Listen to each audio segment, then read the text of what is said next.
وهؤلاء نأتي بكتب السلف، نأتي بالقرآن، نأتي بالسنة، نأتي بكتب البخاري ومسلم وأبو داود والترمذي والنسائي وما ألفه أحمد وما ألف غيره، نأتي بها. ومن هو على طريق هؤلاء ومن ينابذهم ويخالفهم؟ أنا أقول بيننا وبينكم السلف، بيننا وبينكم الكتب.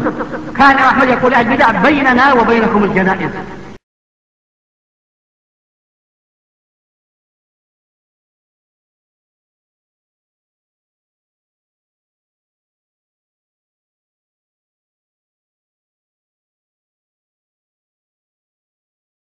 Thirty different directions. Hey, by the way, in your tafsir of like Tabari, Tabari says that, you know, your prophet, blah, blah, blah, blah, blah, blah, blah, blah, blah, blah, blah, blah.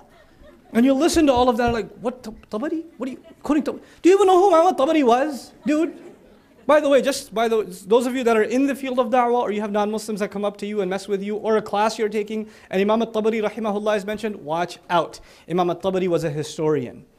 Imam at-Tabari was a historian, and his job was to collect anything that's ever been said about the Quran, right or wrong. He just collected it. He wasn't a mufassir. His tafsir is called Tafseer at-Tabaree, but it's really a collection of all manner of quotes, right or wrong. He said, this is what I'm hearing being said about this ayah.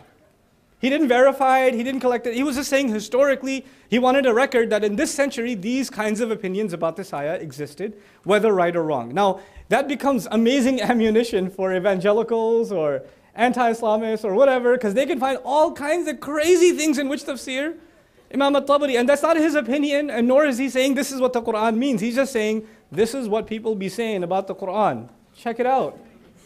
That's all he did. It was an encyclopedia of quotes. It was imagine it was like the old wiki. You know, it was an old collection of comments, archived. That's what it was. So, you know, we get oh, there was an Imam, and he said that in his tafsir. Oh, how are we going to ever respond? But anyway, this guy's throwing tangents at you, and what does the ayah say? The ayah says, وَأْمُرْ بِالْعُرْفِ, command to al-urf. It's not even al-ma'ruf, it's al-urf. And al-urf is actually more, it's less demanding than the word ma'ruf. Ma'ruf means that which is known, everybody knows about it. But al-urf is actually even more what you can call a social norm. Call to the norm. Call to the common ground. Look, I don't know what you're talking about, but let's talk about the right of the neighbor. Let's talk about decency. Let's talk about this God who created everything. The norm. Everybody knows about that stuff. Bring it back to the common elements. Don't complicate a conversation. You see, people who try to get under your skin, they love complicating conversations.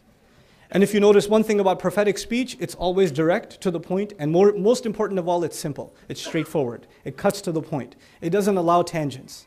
وَأْمُرْ بِالْعُرْفِ. Then the Prophet is told, ﷺ, وَأَعْرِضْ عَنِ الْجَاهِلِينَ, ignore, deliberately ignore people who can't control their emotions.